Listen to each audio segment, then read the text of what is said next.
Dalam perkembangan sejarah, teori tentang pengorganisasian kekuasaan dan organisasi negara berkembang sangat cepat karena berbagai faktor. Di Indonesia sendiri, teori ini berkembang sangat cepat.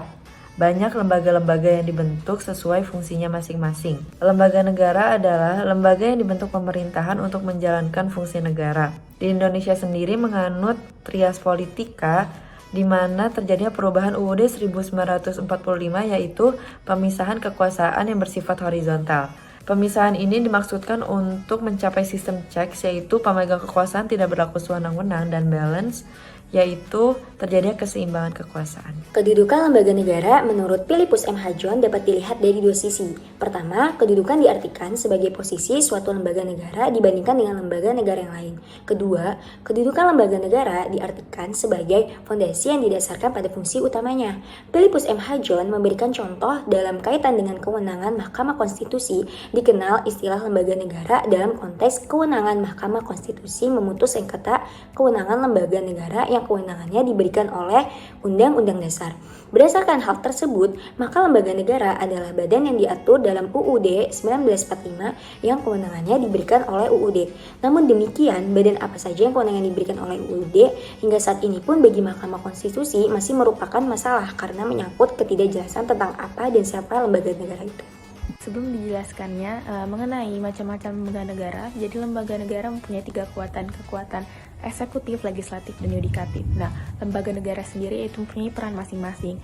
Tapi dari peran lembaga negara dengan lembaga negara lainnya itu saling mengendalikan satu sama lain atau saling bekerja sama dengan prinsip pengawasan dan keseimbangan atau check and balance. Nah, di lembaga negara Indonesia ini UUD 1945 telah mengalami perubahan, yaitu sekitar 4 kali perubahan atau amandemen dalam kurun waktu 1999 sampai 2002.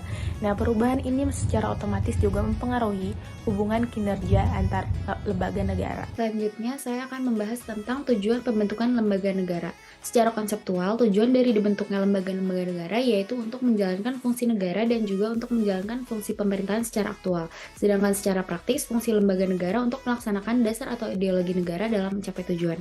Adapun tugas dan wewenang lembaga antara lain membantu menjalankan roda pemerintahan negara, menjaga kestabilan atau stabilitas keamanan, politik, hukum, HAM, dan budaya, menciptakan suatu lingkungan yang kondusif, aman, dan harmonis, menjadi badan penghubung antar negara dan rakyatnya, menjadi sumber inspiratori dan aspirator rakyat, serta memberantas tindak pidana korupsi, kolusi, dan nepotisme. Lembaga tinggi negara merupakan institusi-institusi yang berperan penting dalam sistem pemerintahan negara.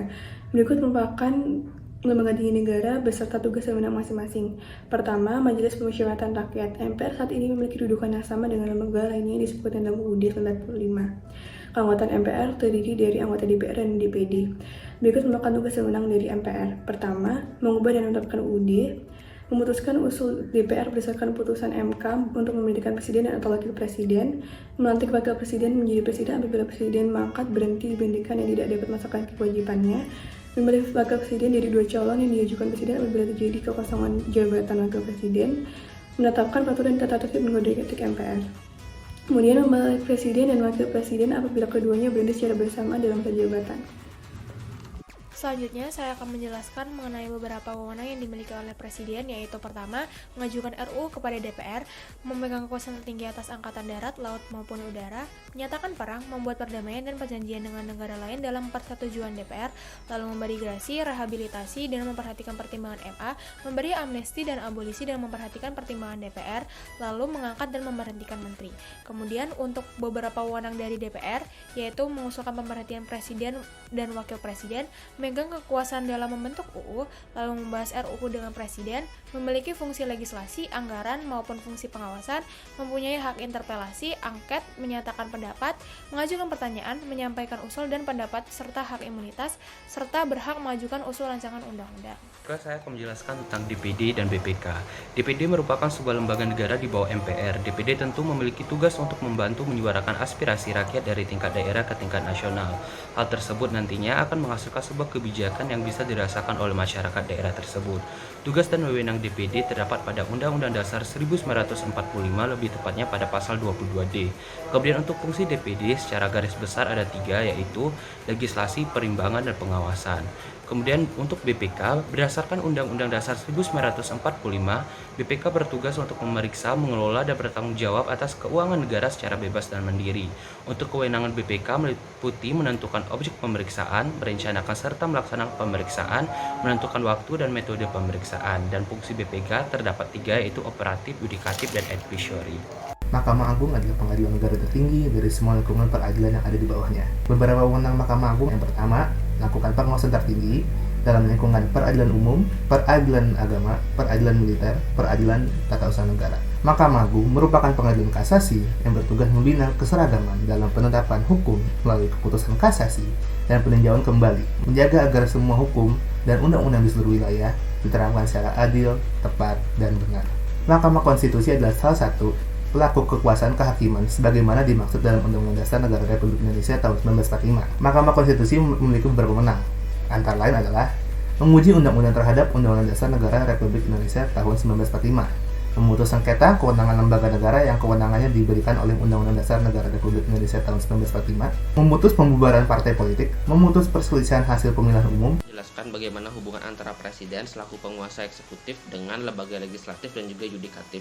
Jadi hubungannya presiden dengan lembaga legislatif itu terjadi check and balance system, di mana presiden dalam membuat kebijakannya harus selalu memperhatikan pertimbangan DPR, baik itu dalam mengangkat duta maupun konsul untuk negara lain, menyatakan perang dan membuat perdamaian, dan juga memberikan amnesti dan abolisi. Sementara DPR memiliki hak untuk mengontrol kinerja pemerintah, meminta keterangan, dan juga melakukan penyelidikan terkait dengan kebijakan yang dikeluarkan oleh pemerintah. Selain itu, dengan lembaga yudikatif, maka presiden memiliki hak untuk menunjuk 3 orang hakim Mahkamah Konstitusi dan juga memperhatikan pertimbangan MA dalam pemberian gerasi dan juga rehabilitasi. Sementara itu, MK dalam hal ini memiliki kewenangan untuk melakukan penyelidikan terkait dengan pelanggaran-pelanggaran yang dilakukan oleh presiden. Selanjutnya yaitu hubungan antara lembaga legislatif dan lembaga yudikatif. Lembaga legislatif merupakan lembaga yang bertugas dalam merumuskan undang-undang yang diperlukan oleh negara. Undang-undang tersebut membutuhkan persetujuan dari lembaga yudikatif atau lembaga kehakiman. Lembaga yudikatif memiliki wewenang untuk membatalkan undang-undang yang diusulkan oleh legislatif. Nah, selain itu, lembaga yudikatif juga memiliki hak uji atau judicial review, yaitu mereka berwewenang untuk melakukan pengujian terhadap produk-produk hukum yang ditetapkan oleh kekuasaan legislatif dan yudikatif. Seluruh lembaga negara yang ada di Indonesia saling bersinergi demi keberlanjutan negara. Dapat disimpulkan sebagai lembaga eksekutif, mereka menjalankan undang-undang yang telah dibuat oleh legislatif, dan lembaga yudikatif yang mengontrol dari legislatif yang membuat undang-undang, karena cenderung ada kekuasaan partai politik, sehingga harus ada yang mengontrol, yaitu lembaga yudikatif.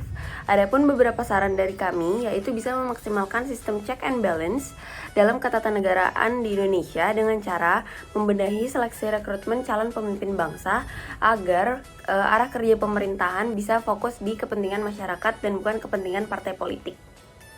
Selain itu, meningkatkan upaya aparatur negara dalam melaksanakan tugasnya dengan landasan good governance agar tercipta pemerintahan yang bersih dan bertanggung jawab.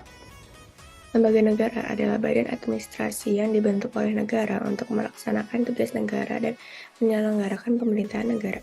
Di Indonesia, kewenangan negara dibagi menjadi 3, yaitu eksekutif, legislatif, dan yudikatif. Indonesia juga menganut asas tres politika, di mana adanya pemisahan kekuasaan di 3 lembaga negara tersebut, sehingga ada sistem cek, yaitu saling mengontrol antara lembaga negara, dan sistem balance, yaitu keseimbangan kekuasaan masing-masing lembaga. Jadi dapat dikatakan ada pembatasan kekuasaan tiap lembaga negara. Lembaga eksekutif mempunyai kedudukan yang setara dengan lembaga legislatif, di mana legislatif berhak mengontrol kinerja eksekutif, sedangkan eksekutif berhak mengajukan dan membahas rancangan undang-undang.